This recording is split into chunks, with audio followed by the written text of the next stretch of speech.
செய்தியை பார்த்து வருகிறோம். செந்தில் பாலாஜியின் ஜாமீன் மனுவை ரத்து செய்யக்கூடிய வழக்கில் தற்போது செந்தில் பாலாஜி வழக்கு விசாரணை தேதி வழங்க இயலாது என தெரிவிக்கப்பட்டிருக்கிறது. இது தொடர்பான விவரங்களுடன் செய்தியாளர் சுசித்ரா இணைந்திருக்கிறார். சுசித்ரா, உச்சநீதிமன்றம் என்ன கருத்தை தெரிவித்திருக்கிறது?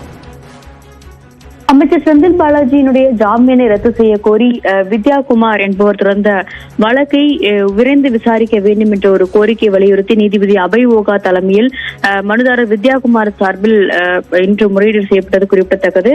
வழக்கறிஞர் பாலாஜி சீனிவாசன் இந்த முறையீடு செய்த நிலையில் மிக முக்கியமாக வழக்கினுடைய விசாரணை தேதி பின்னர் அறிவிக்கப்படும் என்ற ஒரு அறிவிப்பை நீதிபதி அபய் ஓகா அப்பொழுது தெரிவித்தார். இருந்தாலும் அடுத்த வாரம் இந்த வழக்கினுடைய விசாரணையில் வித்யாகுமார் மனுதாரர் தரப்பிலான வழக்கறிஞர் பங்கேற்ப இயலாது என்பதன் காரணமாக வேறு தேதி வழங்க வேண்டும் என்ற ஒரு கோரிக்கை என்பது மனுதாரர் தரப்பில் முன்வைக்கப்பட்ட நிலையில் தற்பொழுது உடனடியாக எந்த ஒரு விசாரணை தேதியும் வழங்க இயலாது, அதிகாரப்பூர்வமாக ஒரு தேதியை பின்னர் உச்சநீதிமன்றம் அறிவிக்கும் என்ற ஒரு தகவலை தற்பொழுது நீதிபதி அபய் ஓகா அதிகாரப்பூர்வமாக அறிவித்துள்ளது மிக முக்கியமாக பார்க்கப்படுகிறது. கடந்த வாரம் இந்த வழக்கினுடைய விசாரணை என்பது பட்டியலாகி இருந்த நிலையில் நேரமின்மை காரணமாக வழக்கினுடைய விசாரணை ஒத்திவைக்கப்பட்டது. தற்பொழுது இந்த வழக்கினுடைய விசாரணையை தான் மீண்டும் விரைவுபடுத்த வேண்டும் என்ற ஒரு கோரிக்கையை வலியுறுத்தி இன்று வித்யாகுமார் சார்பாக முறையீடு செய்யப்பட்டது குறிப்பிடத்தக்கது.